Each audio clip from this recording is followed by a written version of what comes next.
This is Richard Adler. I'm the Vice President of the San Ramon Valley Democratic Club, and we're very happy that you're here. I know for some of us, Zoom might be a little bit of a new technology, but any technology, you get better with practice. I want to welcome Jennifer, who spoke to our club last year, you may remember. And she impressed a lot of us with her, detailed information on the subject of problems with voting machines. Voting, there were a lot of talk about voting in the last presidential election, and there's going to be probably more in the 2020 election this November. Jennifer is a walking billboard for voter integrity. She really, this is really what she's all about. And she's made herself an expert on the subject, and she has combined her legal and her integrity, besides her feeling that, that elections need to be fair. So besides explaining, many problems that we Americans are going to be facing with computerized elections, and other issues like tally manipulation, Jennifer will discuss some of the myths spread by voting machine vendors, I should say. Election officials also have made promises, and even the media has discussed this and maybe given out incorrect information. So we got to be on the lookout to get the right information. That's why we're turning to Jennifer Cohn. And as I indicated, Jennifer is a election integrity advocate and writer and journalist. I've seen some of her articles in some of the renowned papers around the country. She graduated from the University of California, Los Angeles, so that makes her a Bruin. And she graduated in '89 and then went on to UC Hastings College of Law and got her law degree. And since the 2016 election, she has been focused on her, her professional efforts exclusively on investigating and exposing our insecure computerized elections. She was a law partner in Marin for many years, where she specialized in insurance coverage and civil appeals. Before that, she specialized in a criminal appellate law. We are really delighted to have Jennifer back to our club. So Jennifer, let me have you take it away and go on with discussing this important topic. So thank you very much for having me here. I am hoping to discuss with you some of the many holes in our election system, with the idea that if we know where they are, hopefully we can proceed with renewed vigor to try to plug some of them up to the extent possible before the 2020 election. So I've prepared this document that I'm going to go through while I talk to highlight some of these points. I'm going to try to pull it up here. Okay, so one of the most common myths that we have been told about our computerized election system is that it's too decentralized to allow an outcome-altering attack. Unfortunately, this is untrue in one very important respect. Just 2 vendors account for more than 80% of US election equipment. And this is a problem when it comes to the security and integrity of our elections, because it means that if a corrupt insider or a hacker were to infiltrate either of these 2 vendors, they could wreak havoc on our elections throughout the United States. So who are these 2 mega vendors? They are Dominion Voting and Election Systems and Software. Dominion Voting accounts for about 37% of US election equipment. It came onto the scene relatively recently in the United States from Canada. We don't know much about it because it is a fairly new player, but it does much of its programming in Serbia, which is a close ally of Russia. ES&S is America's largest voting machine vendor. It accounts by itself for about 44% of US election equipment. It was founded in the 1970s by two brothers, I have pictures of them here, with money from the families of two religious right billionaires that belonged to a conservative and religious right networking group known as the Council for National Policy. I have an image right here of their emblem. To give you an idea of who is in the Council for National Policy now, as of 2014, its members included the whole Cambridge Analytica crowd, by which I mean the Mercers and Kellyanne Conway and Steve Bannon, and it also includes Wynne LaPierre of the NRA and a lot of other names that you would have heard of from the far right. So I mentioned these two brothers who started ES&S. One of them, Bob Urosevich, moved from ES&S to another vendor before the 2000 election, and that other vendor was called Global Election Systems. And Global Election Systems, not long after Bob Urosevich was made president of the company, bought another company that was owned by a convicted embezzler named Jeffrey Dean. And I don't have a picture of Jeffrey Dean, so I did this cartoon here. But he ended up being the largest shareholder in the company and also its senior programmer. And that was just before the 2000 election. Ultimately, Diebold Election Systems was acquired by ES&S in 2009, but the Chuck Schumer, at that point you had ES&S and Diebold accounting for about 70% of US election equipment, and Chuck Schumer became concerned and asked the Antitrust Division of the Department of Justice to intervene, which they did. And so Diebold was sort of split up, dissolved and divided between ES&S and Dominion Voting. I have Chuck Hagel on this picture next to ES&S because he was a chairman of the company when it was called AIS at the time. And in 1996, he stepped down from his position as chairman of ES&S to run for the US Senate in Nebraska. ES&S is a Nebraska company, and he won that election. It was the first election that a Republican had won in something like 24 years, the first Senate election from Nebraska that a Republican had won in 24 years. And he won it by 15 points, even though the pre-election polls had expected it to be a dead heat. Election officials after that election told the media that about 85% of the votes were counted by ES&S election equipment. So I'm going to discuss some of the attack vectors that could be exploited to undermine the integrity of our elections. And I think when sort of the layperson thinks about our elections, they worry a lot about the individual voting machines. And certainly those are potential attack vectors. But the truth is, bad actors don't have to go sort of from machine to machine in order to launch a broad scale attack against our system. This is in part because all voting machines, all of the, by which I mean the machines that voters come into contact with when they go to the polling place, all of them are programmed before each election. They receive programming before each election from a centralized county or state computer called an election management system computer. And experts agree that election management system computers often connect to the internet.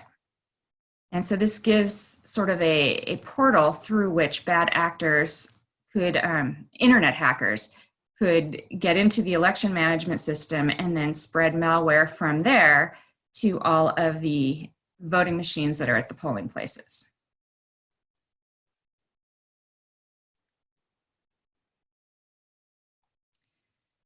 So another attack vector comes into play when the vote totals from the polling places went to the county or state central tabulators.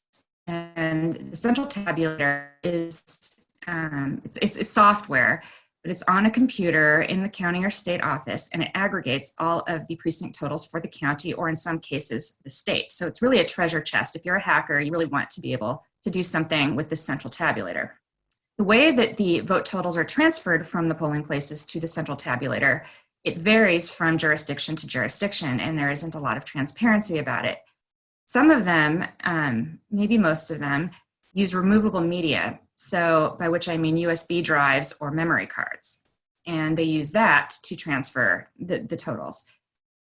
That obviously is a potential attack vector where someone on the sort of the inside of the operation could swap out the memory cards or the USB drives to flip votes.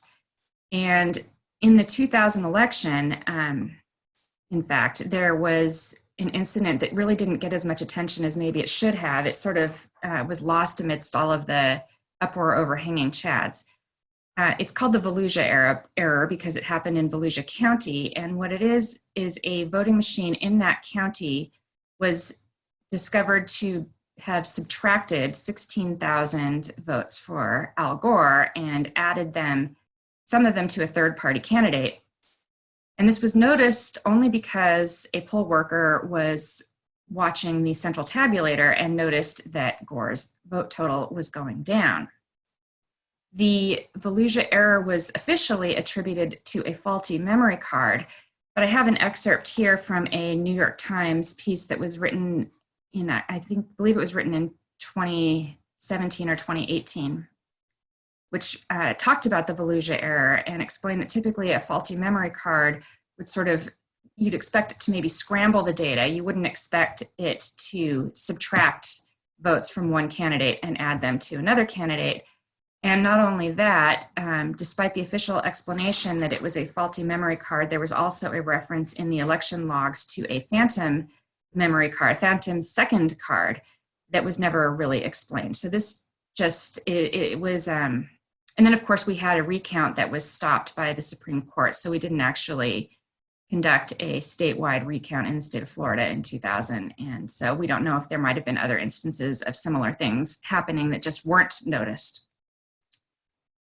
I put Hillary versus Trump on this section, not because I know that fraud occurred, but because there was sort of a new attack vector that was introduced just before the 2016 election, and that is wireless modems that were installed in some polling place equipment in 2015, including in swing states like Michigan and Florida. And they were installed in the polling place equipment to transfer unofficial vote tallies to the central tabulator. And this, of course, means that there has to be some sort of modeming capability on this receiving end, which opens the central tabulator and other systems on the receiving end to internet hacking. So that is another potential attack vector that really, and relatively recent one. According to experts with these wireless modems, a third-party bad actor could use a small cell tower simulator like a stingray. A lot of police departments use stingrays to intercept and change vote tallies. Again, I'm not saying it occurred, but it could have. Okay, more attack vectors. So I just was talking about the central tabulator, which is this treasure chest for hackers. The aggregated precinct totals from these central tabulators have to get to the online reporting system. And of course, the online reporting system is itself connected to the internet. So again, it probably varies from jurisdiction to jurisdiction how they do this. I'd say that many or most use removable media to transfer vote totals from the central tabulator to the online system, but some may do it via a network. And the problem with this is that it would allow an internet hacker to go through the election reporting website, through the network portal, and get into the central tabulator and possibly be able to change those vote totals. And this would work in part because the central tabulator has to send the totals throughout the night to the online reporting system. It isn't usually, so I think it goes back and forth between the two throughout the night. So if at some point bad actor were to get into the online reporting system, say toward the end of the evening, then they could still go into the central tabulator and change the late arriving results. And I mentioned Cyberzeist here. Cyberzeist is an infamous hacker who was interviewed in the new HBO documentary Kill Chain, which I highly recommend. And he claims that he was able to get into the central tabulator via the online reporting system in Alaska. In 2016, by the way. He says that he could have changed vote totals. He was inside the central tabulator. He could have changed vote totals, but he says he did not do it because he was afraid it might trigger some kind of an alarm and that he might get caught. Another attack vector that has to do with these central tabulators, this treasure chest for hackers, is remote access. And this was really, for years, vendors had claimed that they did not have remote access in their central tabulators, and experts, for the most part, knew that they were lying. But the difficulty was being able to prove it, because these systems are considered proprietary to the vendors, which makes it really difficult to access them. That said, in 2004, there was an investigation conducted by the Senate after the 2004 Bush v. Kerry election, and some election officials in Ohio mentioned that the contractor Triad had remote access to the central tabulators. There was also a Department of Homeland Security cyber alert that was sent out just before the 2004 election, mentioning that that someone could get into the central tabulators remotely and change vote totals. I also put the Trump versus Hillary election here for 2016 because it turns out that America's largest vendor, ES&S, actually had remote access software in the central tabulators for 300 different jurisdictions. And this was revealed primarily by a cybersecurity journalist named Kim Zetter. She dropped this story in the past several years. And ES&S at first had denied that it had the remote access software, then it admitted it, but said it was just in a small handful of customers, and then it finally admitted to NPR that it was actually 300. But those customers have never been identified, and on top of it, ES&S told Kim Zetter that the remote access software has supposedly been removed, but would not say if this occurred before or after the 2016 election, which I take to mean that if it actually was removed, it was probably after the 2016 election.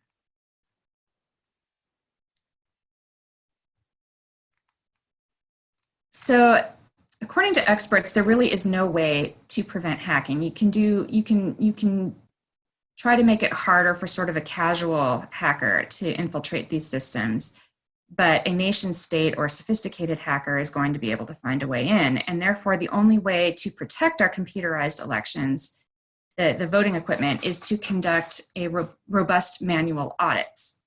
Unfortunately, about half of US jurisdictions don't require manual election audits. And even of those who do require them, the audit laws are insufficient. So they're either not sufficiently robust, or, for example, in Florida, the audit isn't conducted until after certification, so it really has no legal effect, even if they were to find a problem. So that is a problem. And this is something that election integrity experts work on a lot, is trying to get changes in legislation to require meaningful manual audits. Right now, we have only a handful, 3 or 4 jurisdictions that conduct meaningful manual audits. On top of that, even if you have robust manual audit laws, a manual audit is only as good as the paper that is used to conduct the manual audit. And when it comes to elections, not all paper is created equal. Election integrity experts say that hand-marked paper ballots are the gold standard of election integrity. And what they usually mean by this or what they usually are recommending is a hand-marked paper ballot counted on an optical scanner. They could, of course, also be counted manually, but most US jurisdictions, very, very few, actually do that. So most of them use an optical or digital scanner. And according to experts, if you're going to use equipment, that's the way to go, because at least you have this completely software independent record of voter intent that the voter marked by hand that you can go back with and conduct a manual audit or a meaningful manual recount. Unfortunately, vendors are profit motivated, and we don't really know what other motives they might have, but at the very least, they are profit motivated. And hand-marked paper ballots and scanners make them much less of a profit than touchscreen voting machines. So the vendors have been pushing touchscreen voting machines really since 2002, And initially, many of those touchscreens had no paper at all, which meant you couldn't go back and check to see, you couldn't conduct a manual audit at all to confirm whether electronic tallies were legitimate. Most of the paperless machines have been phased out. There still are 7 or 8 states, I believe, that have some touchscreen voting machines. But even the ones with paper are problematic. And this is a concept that's a lot harder, I think, for people to understand. But the problem, in a nutshell, the touch screens that mark a piece of paper for you, and sometimes they call those the vendors call those paper ballots. So people think that they're getting, the equivalent of a hand-marked paper ballot. It's really not equivalent, because studies have long shown that most voters don't look at these paper printouts from touchscreen voting machines. And even if they look at them, most of them don't notice errors. And in fact, there was a recent study conducted that found that over 90% of errors from these, the newest generation of touchscreen voting machine, which is called a universal use ballot marking device, over 90% of errors go unnoticed by voters.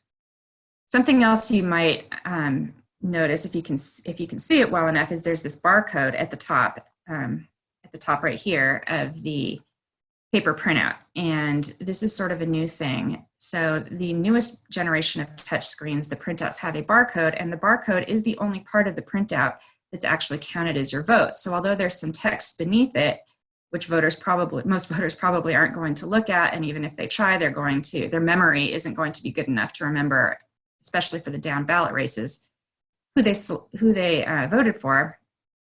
The only part actually counted is a barcode, and humans can't read barcodes. And so you really don't know who you're voting for when you're using these new touchscreens. So those are to be avoided to the extent possible. And yes, unfortunately, California does have them in many jurisdictions now.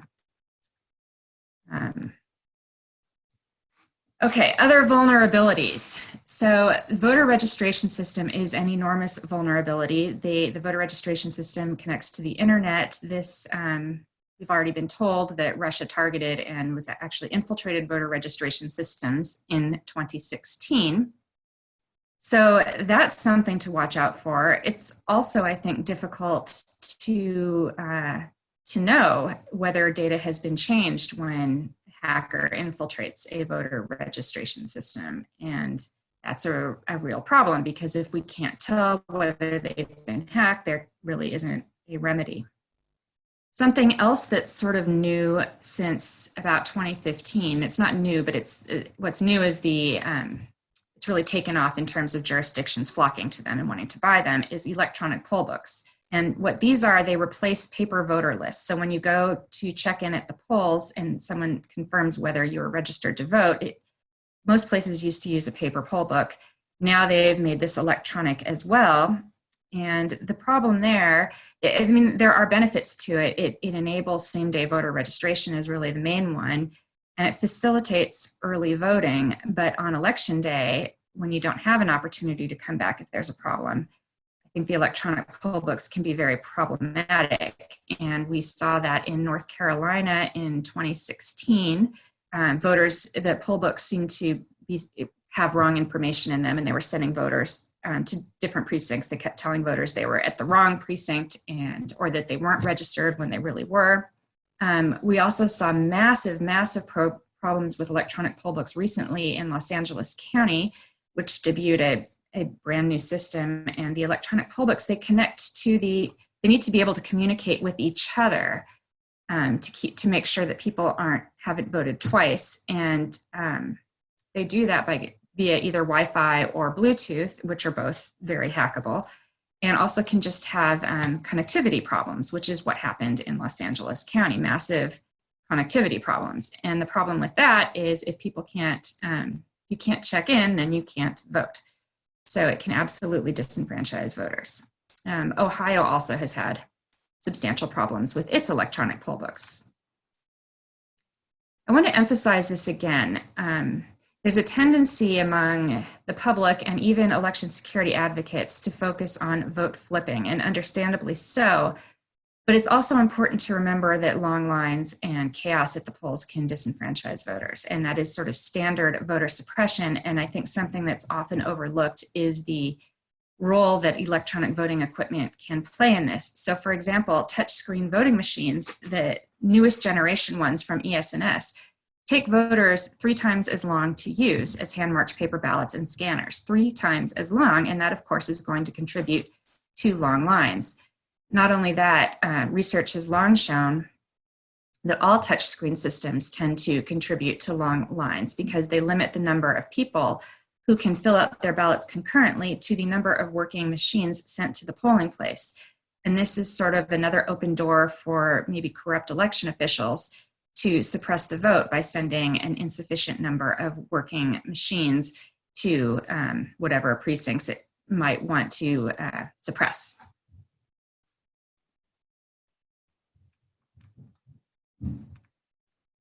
So obviously with the pandemic, there has been a lot of talk about expanding vote by mail, and sufficiently expanding vote by mail.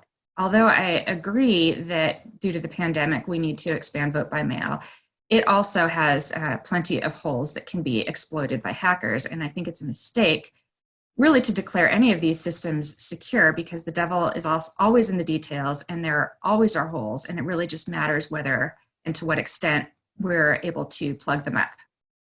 So with vote by mail, I think it's really important to keep in mind that we're not talking about hand counting. There still are computers very much involved in the counting. A central scanner is what is typically used. And during the one of the recent DEF CON conferences, an election integrity advocate named Lulu Freisdat with Smart Elections did a video which showed that hackers were able to, white hat hackers were able to infiltrate this, were able to hack the system to flip votes within just 1 minute of direct access to the machine.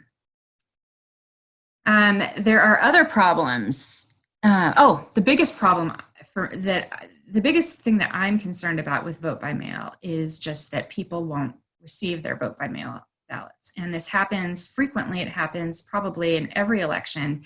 In the recent Wisconsin election, where the Democrats did manage to win, and despite the Supreme Court trying to throwing out 10,000 ballots. The reason why the Supreme Court was able to throw out the 10,000 ballots was because those weren't going to arrive on time to be counted. And this was also a problem during a recent election in Australia, which has also been sort of battered by far-right takeover. There were 500,000 ballots that didn't arrive on time for a recent election.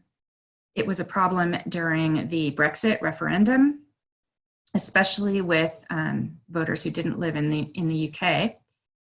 And it was a problem in 2018. So, after we had these reports of Russia infiltrating Florida's voter registration systems, we had an election in 2018 where many absentee voters in Florida didn't receive their ballots, and really with no remedy for those voters. What President Trump has been talking about the most, though, is ballot harvesting. And what that term refers to is a third party going around, and usually a campaign, or maybe the Democratic Party or the Republican Party, going around and collecting ballots for people, collecting absentee ballots and promising that they'll mail them for them. And the problem with this is there's really no oversight of the people who are doing this. And so certainly it leaves open the possibility of tampering, of that third party either throwing out the ballots or filling them in for the voters. Sometimes, especially I think maybe with elderly voters, might entrust their ballots to someone else to fill them in for them, and then they could fill them in fraudulently. And I think it's important to know that this is actually a real thing. It absolutely can happen. I think it's harder to pull it off on sort of a broad scale as the sort of missing ballot scenario. But it was the GOP that was caught in a recent fraudulent ballot harvesting scheme in, I think it was in 2018, it might have been 2019, in North Carolina election. And so I have a headline from that. So I thought you'd probably want to for me to just go over briefly what actually happened, or what we know happened with Russia in the 2016 election. And what we've been told is that they targeted all 50 states, election systems in all 50 states. We've been told that they breached 2 election service providers. The government's admitted to 2 of them. The media has reported that there was a 3rd. We have not been told. The government wasn't going to tell us the names of any of them, but the media figured out one of them was a company called VR Systems. We've also been told that the Russian government breached voter registration systems in Florida and Illinois. I don't believe our government has admitted to Arizona, but that was also covered by the media. Significantly, the FBI was unable to tell Florida election officials whether voter registration data was actually changed. So again, we're getting to a situation where there's a potential wrong without a remedy because we're unable to really quantify it and remedy it. And this is something else important.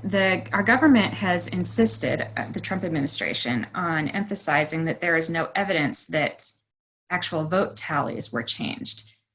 But they based this conclusion, and I think they've even ultimately assessed that they don't believe that they were. That conclusion was based on signals intelligence. So in other words, they didn't intercept any conversations of bad actors talking about a plan to change vote tallies. But of course, that doesn't mean that they didn't actually get in there and change vote tallies. And the only way really to know that would have been to conduct a manual recount or a meaningful manual audit, neither of which occurred in 2016. Forensic analysis could possibly have detected whether vote tallies were altered as well, but the US government did not conduct such a forensic analysis.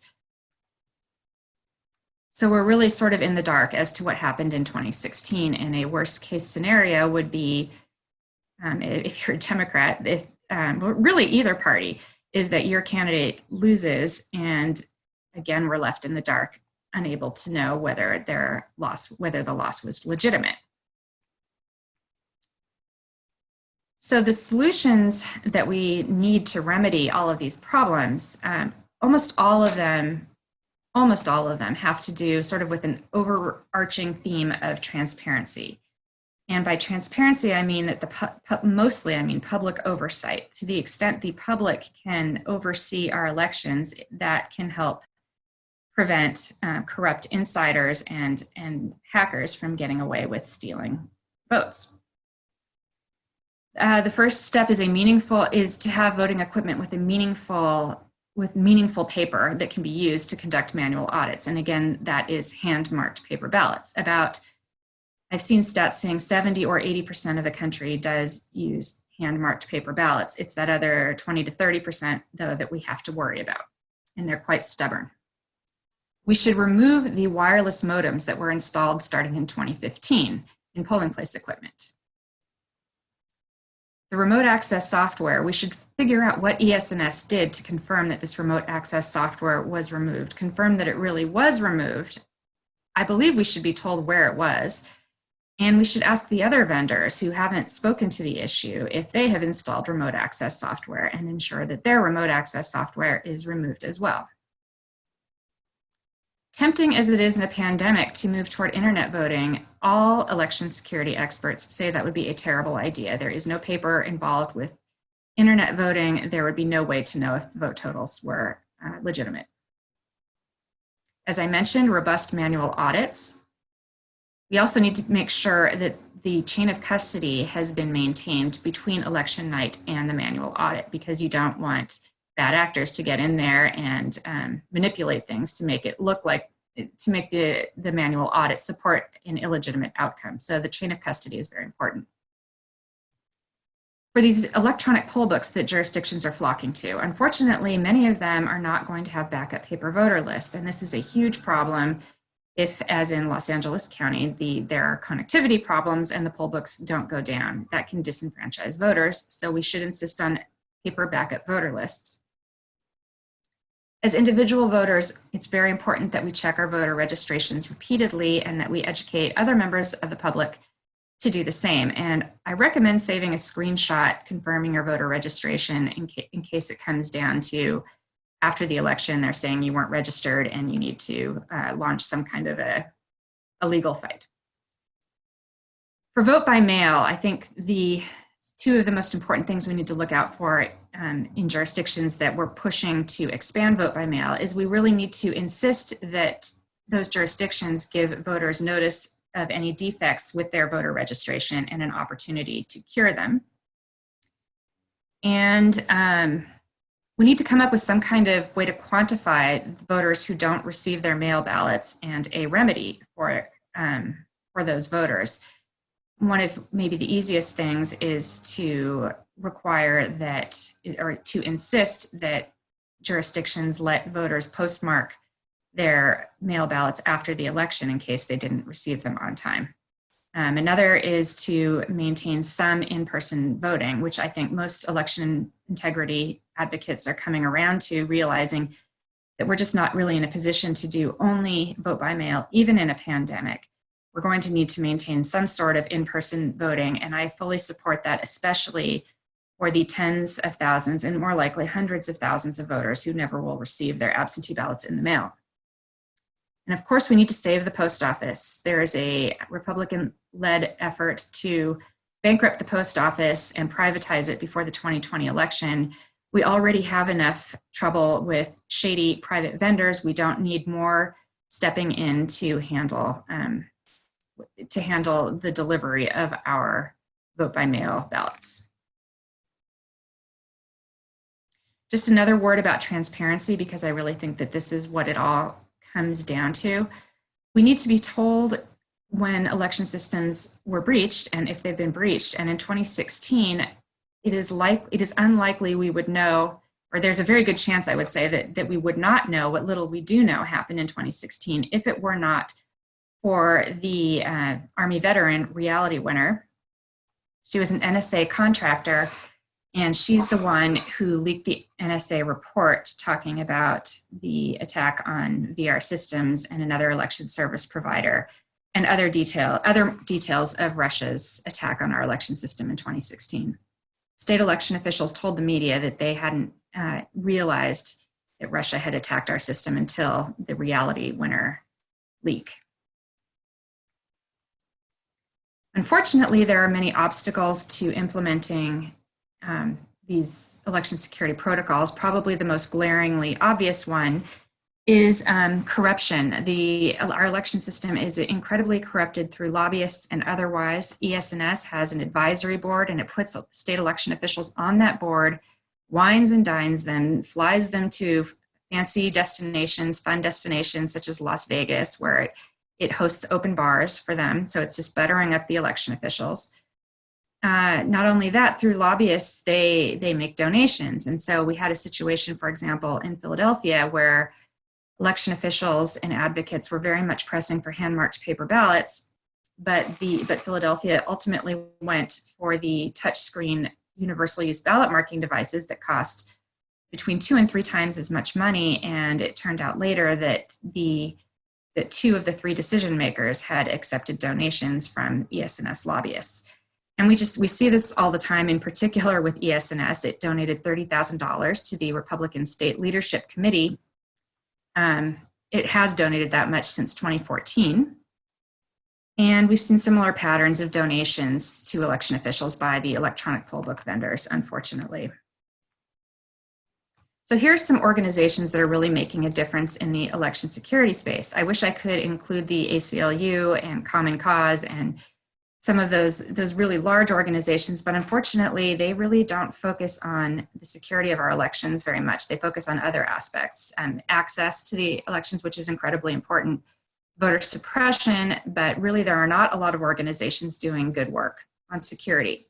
But here are 3. Free Speech for People. They do excellent work. They do lawsuits. They filed one recently in North Carolina, which is really a purple state, and the largest county in North Carolina chose these touchscreen barcode voting machines, and Free Speech for People has filed a lawsuit to enjoin their use in the 2020 election. And hopefully they'll file more such lawsuits. Coalition for Good Governance has filed similar litigation even earlier in the state of Georgia. They got Georgia's touchscreen voting machines, which were paperless, banned for use in 2020. And they are also challenging the use of the new universal use ballot marking devices. Again, these are barcode systems for use in 2020. So they're doing really great work. Smart Elections is a newer group, and they're doing some great work as well. They are, for example, they've written up a letter template that we can send to Congress, which is about to throw $4 billion at state election officials with no election security requirements. And this is a deja vu to 2002, which is when the government allocated $3 billion to state election officials with no election security requirements. And that is why we have such a terrible voting system. So it appears that we're about to repeat this same mistake, and Smart Elections is doing some really good work on combating that. So I suggest checking out their website. And that is pretty much my presentation. I'm happy to take any questions. Thank you very much, Jennifer. I do have some questions for you. Some of them I think came in before you started speaking, so they may have Sure. already been addressed. Nancy wanted to have you list some of the problems with vote by mail absentee ballots, from requesting the ballot through the process of tabulating, auditing, and retention of all data in ballots. Well, yeah, I did cover that to an extent, but the thing I will say with vote by mail, and really with any voting system, if you think about it, if there's any step in the process where the public can't see what's going on, you have an opportunity for fraud. And so there, certainly with any kind of voting machine, you can't see the inside of the voting machine, right? You can't see what kind of software is in there, so that's an opportunity. You have that with both polling place equipment and with vote by mail. At least with vote by mail, you do have these hand-marked paper ballots. You don't have a touch screen barcode piece of crap. But there are concerns with, I think the biggest concern I have is that voters just won't receive their ballot. And to the extent we're wrapping up vote by mail really rapidly, I'm concerned about the vendors that are going to probably step in to take over the process of mailing them out mailing out applications and ballots in large volume, that these vendors won't be properly vetted, because we've seen in the past that vendors have not been properly vetted. So that concerns me. I also worry about, for example, signature mismatches is often used, I think, to suppress votes. It's been shown that African-American voters and Asian voters have their ballots tossed much more often than other categories of voters because the signature on the envelope of their absentee ballot doesn't match, supposedly doesn't match what's on the computer system at the election office. And you have people who are not experts in signature matching making these determinations. You can also have software making these determinations, and apparently it can either be dialed up to be more or less sensitive for certain zip codes. So those are other problems. Okay. I was going to raise one more question from Nancy about, I guess we're talking about recent primary results in Michigan, New Hampshire, Vermont, and Massachusetts. Specifically talks about Richard Hayes Phillips documentation from the Michigan SOS screenshot showing Bernie losing, quote unquote, 303,000 votes in 3 minutes. Do you know anything about that? I think so. I saw a screenshot showing the votes dropping, but I don't believe this was on the county website or on the state website. I think this was on a news show was showing total. So you'd really have to ask like if it was CBS News or ABC News, you'd really have to go to them and ask them where they got their data from, because it could very easily have just been a typo in translating the data from wherever they got it, putting it onto their graphic. So, you know, it's concerning, and I understand when these things happen, why it concerns people. And really the thing to fight for, though, is robust manual audits with a meaningful hand-marked paper ballots, so that we can go back and confirm these outcomes. Okay. Brian had raised NIST. Do you know what that is? I forgot what that acronym stands for. I can look it up. He said NIST has specs on how to build secure networks. Do states or local election boards use any PIN testing of their election network? I don't know what specific testing they do. The EAC, as you and I discussed the other day, is the organization that's in charge of certifying election equipment, but its guidelines are voluntary, and so they do most of the testing. The vendors are very shady. Okay. I'm sorry, election officials are very shady about what type of testing they do of their election equipment, and so are the vendors themselves. So Florida, for example, will not tell the public what it's doing to secure its systems. It just won't say. And they actually had to sign non-disclosure agreements to not tell people. So it's very difficult to know what type of testing is being done. And that's why we have DEF CON Hacking Village, because they tried to bring some transparency to these systems. Okay. We have a comment. Says, Jennifer, fabulous work. You made a complicated subject understandable. What impact would getting rid of electronic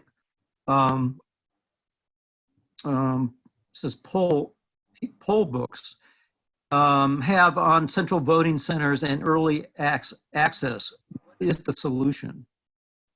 I don't know. Yeah, that's sort of I'm extremely concerned about electronic poll books. They have really taken off since 2015. We have another sort of oligopoly going with just two vendors having a huge share of the market. Those two vendors are NoInk and I forgot the name of the other one. 10X is the other one. Those are the two major ones. And then of course there's also VR Systems, which is a little smaller. I know that NoInk was founded by a former Republican election official. So, you know, we have partisans running these companies, and sure, the ostensible purpose is to facilitate early voting and to make lines work better. And I imagine in some places they absolutely will make the lines work better.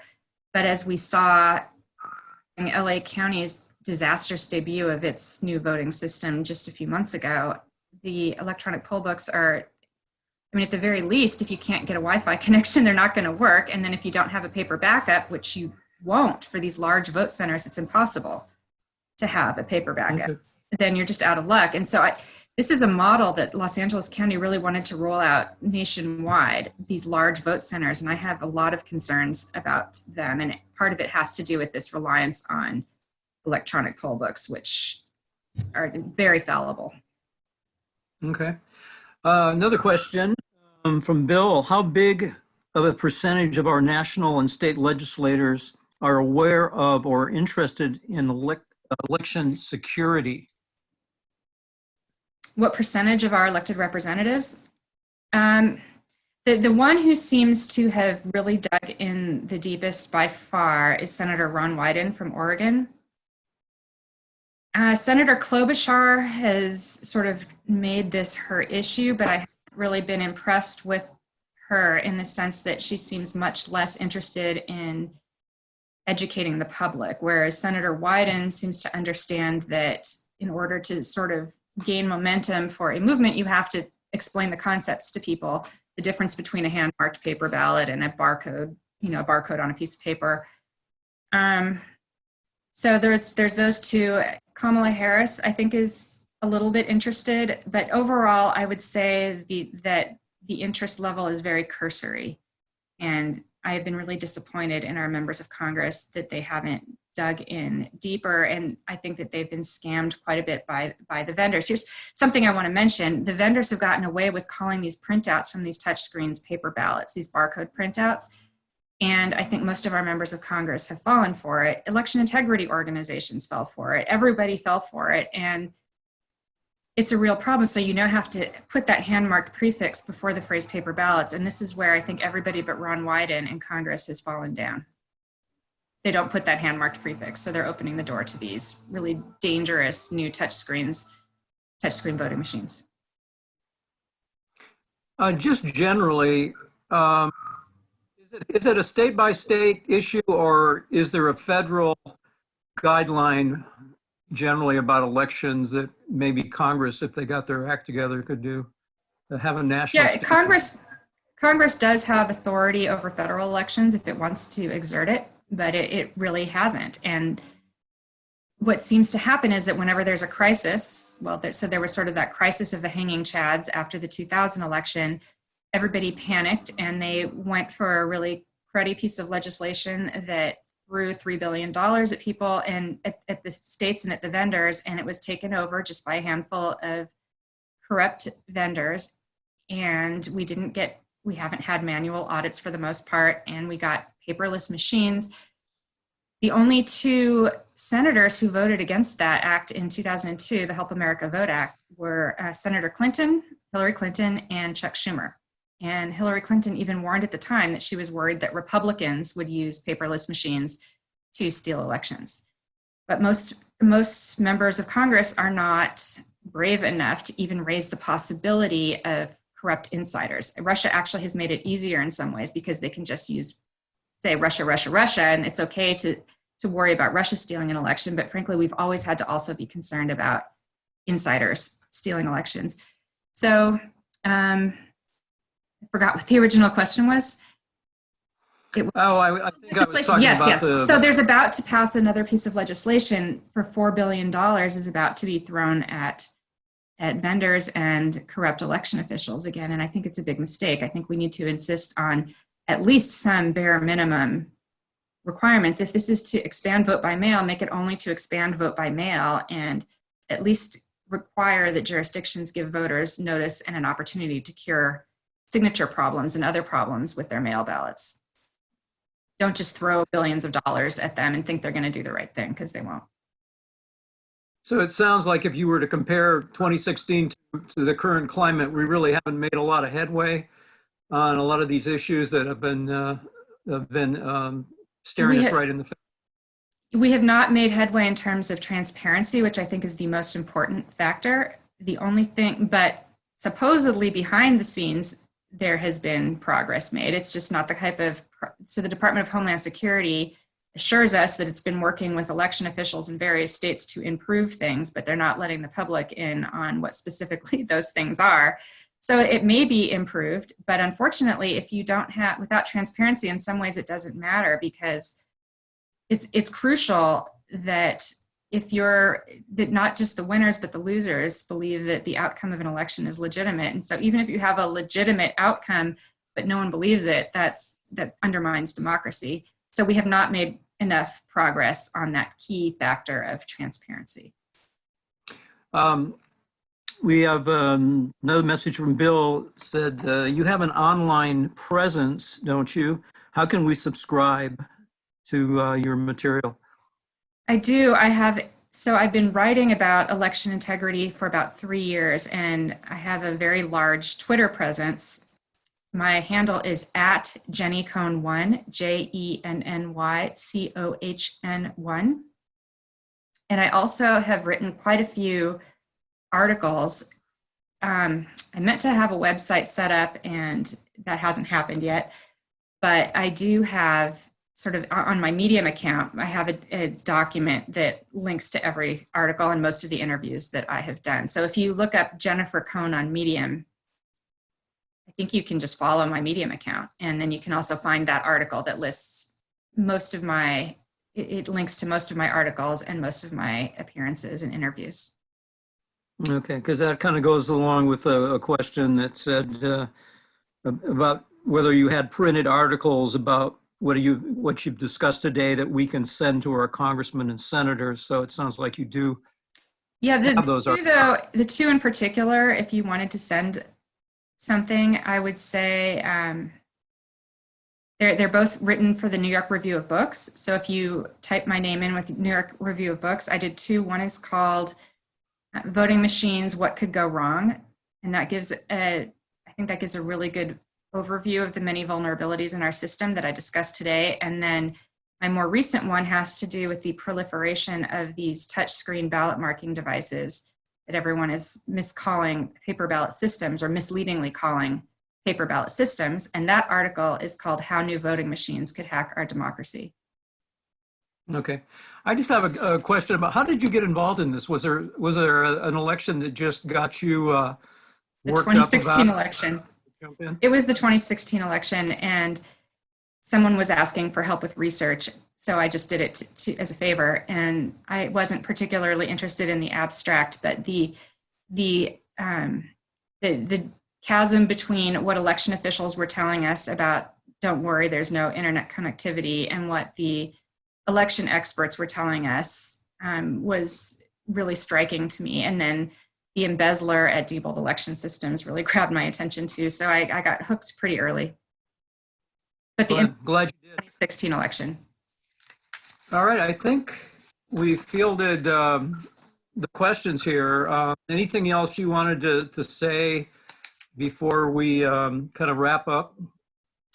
The only thing is, I just wanted to mention again that I do recommend going to smartelections.us and sending a letter to Congress. It'll tell you how. It has a link. Sending a letter to your members of Congress about requiring some minimum security conditions to this $4 billion in funding that they're talking about throwing at vendors and election officials. Okay.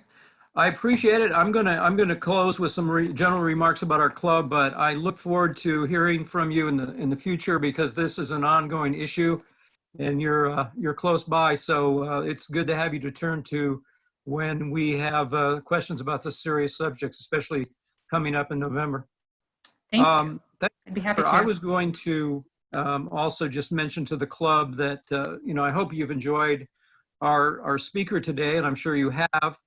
And don't forget to, and this is from Brody, our president, don't forget to open the San Ramon Valley Democratic Club emails so you can determine ways that you can get directly involved. You can help with the census and help get Democrats elected, which is really our goal, is to change things in Washington, living under the siege of Trump and the Republicans in the Senate. There is a special election on May 12th, and we are making phone calls to get Democrat Christy Smith elected in Congressional District 25. That election is May 12th, so we need to act now. Also, there are ways to make phone calls, send postcards to increase the number of Democrats voting in important Senate and congressional seats this November. As far as our meetings at our club are concerned, we have lined up several great speakers. One is Erwin Chemensky, who's the Dean of UC Berkeley Law School. And then next month, we have our very own Congressman Eric Swalwell. And the last thing I wanted to say before we go is really glad that Mark DeSagne is doing better. We all wish him well. And I know he has a lot of books to read, so I'm glad he's recovering so that he can read those books and talk about it during his town halls that he has. Anyway, thank you for coming to our meeting. And if you have any ideas to send us, talk to Brody. If anything we can improve on, we appreciate it. And Jennifer, best wishes to you. Stay healthy and have a good spring. Thank you. You too. Thank you. I'm gonna conclude the meeting, I think, unless Brody has something to chime in on. I don't think she does. So thank you all for attending. Have a good rest of the week. Bye-bye. Thank you all.